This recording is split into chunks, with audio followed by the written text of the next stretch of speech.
Then wise Telemachus answered him and said, Menelaus, son of Atreus, fosterling of Zeus, leader of the host, I have come if perchance thou mayest tell me some tidings of my father. My dwelling is being devoured and my fat lands are ruined, and of unfriendly men my house is full, who slaughter continually my thronging flocks, my kine with trailing feet and shambling gait, none other than the wooers of my mother, despiteful out of measure. So now I am come hither to thy knees, if haply thou art willing to tell me of his pitiful death, as one that saw it perchance with thine own eyes, or heard the story from some other wanderer, for his mother bare him to exceeding sorrow. And speak me no soft words in ruth or pity, but tell me plainly how thou didst get sight of him. Ah, I pray thee, if ever at all my father, good Odysseus, made promise to thee of word or work, and fulfilled the same in the land of the Trojans, where ye Achaeans suffered affliction, these things, I pray thee, now remember and tell me truth. Then, in heavy displeasure, spake to him Menelaus of the fair hair. Out upon them, for truly in the bed of brave-hearted men were they minded to lie, very cravens as they are, even as when a hind hath couched her newborn fawns, unweaned in a strong lion's lair, and searcheth out the mountain knees and grassy hollows, seeking pasture, and afterward the lion cometh back to his bed, and sendeth forth unsightly death upon that pair. Even so shall Odysseus send forth unsightly death upon the wooers. Would to our father Zeus and Athena and Apollo, would that in such might as when of old in stablished Lesbos he rose up and wrestled a match with Philomades, and threw him mightily, and all the Achaeans rejoiced. Would that in such strength Odysseus might consort with the wooers. Then they should have a swift fate, and bitter wedlock. But for that whereof thou askest and entreatest me, be sure I will not swerve from the truth in aught that I might say, nor deceive thee. But of all that the ancient one of the sea, whose speech is sooth, declare to me, not a word will I hide or keep from thee.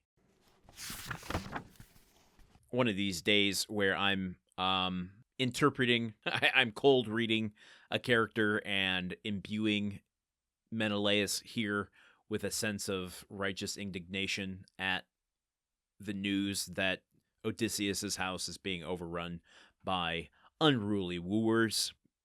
Menelaus, in my view, is taking personal offense to this, saying, how dare they ruin the house of such an honorable man. I'm curious how Odysseus is portrayed in the Iliad. I'm familiar with it to an extent through movies and TV and other, interpretations of it. But I, just like the Odyssey, haven't read the Iliad all the way through. So I don't know exactly how Odysseus is portrayed in that. I'd be curious to know if the Odyssey, being entirely about Odysseus, is suddenly making him more heroic, or if that is not left up to interpretation in the Iliad as well. When you read the Iliad, is he meant to be an unquestioning hero? Perhaps one day we will see. But let's not get ahead of ourselves. Menelaus also saying to Telemachus, you ask me for my honest insight, and I'm going to give it to you. And by the gods, I will not lie or soften the truth from you. However, today's excerpt, if you were listening only and not watching on YouTube, does not have a closed quote around it. So tomorrow, Menelaus will continue his monologue, which I'm assuming will give us some information one way or the other about Odysseus. Now, to comment on my portrayal of Telemachus here, I oscillate often where I'm like, this isn't even an audiobook we're doing here. It's a podcast. It's not a dramatic reading of it. I'm trying to always find the balance of like, how do I get the point of the text across without indulging too much in my failed actor instincts. And Telemachus's plea here is a good example of this, where I to me, it's important to get the text off the page in a clear and understandable way. I don't even know that I do that half the time. But my interpretation of his kind of inner experience here is one of turmoil. It's not easy for a young man, especially one that is trying to find his own voice and place in the world, one who is suffering from the lack of information about his father. Is he alive? Is he dead? Should I wait? I can't. Being humiliated at the hands of all these wooers, watching the disgrace to his father's name at the hands of all these wooers. It's not easy to go to someone you don't know, a king no less, and profess your insecurities, your pitiful situation in life. There's an emotional honesty that Telemachus has, and I read him as a real tragic character. Just one of these characters that we talked about Helen a lot. Telemachus is really shaping up to be an interesting character to me because he has such a tortured inner life. He's being plagued by these grand themes, and one of the biggest themes any character can face is a threat to or lack thereof of your identity. He doesn't have his father. Let's remember that Odysseus left when he was just a baby.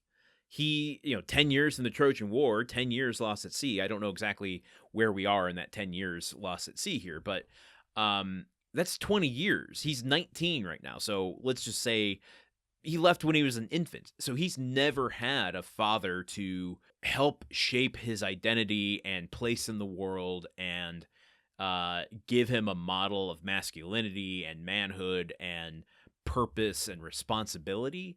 He's had to learn all of that on his own. Maybe Laertes and some other folks helped him along the way, but having an absent father is a huge component to a incomplete identity. And he's at the age now where he recognizes this, and he's facing the situation with these wooers at home and saying, I don't have the tools, the mental tools, the emotional tools.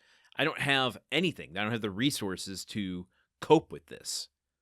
His biggest strength at the moment is acknowledging that and not allowing himself to not ask for help, even if it means his own pride. And possibly in the process of all this, he will find himself, he will find his identity in place, and that could be good or it could be bad. I'm not sure. But living in that in-between place, you're always going to feel that tension, which makes a very interesting character to me. So I can't wait to see a little bit more of how Telemachus is continuing to respond to all this new information coming into him, or lack thereof of information, about Odysseus, his father, and how he's going to react. So join me here tomorrow while we find out a little bit more of what Menelaus has to say in his monologue. Until then, okay, goodbye. Odyssey is part of the Gruntwork Podcast Network. The show is produced, edited, and hosted by Landon Solano. The original text of The Odyssey, written by Homer. Theme song by Neuroflow. You can support this show and other shows like it by going to patreon.com/gruntworkpod. Thank you for listening. See you tomorrow.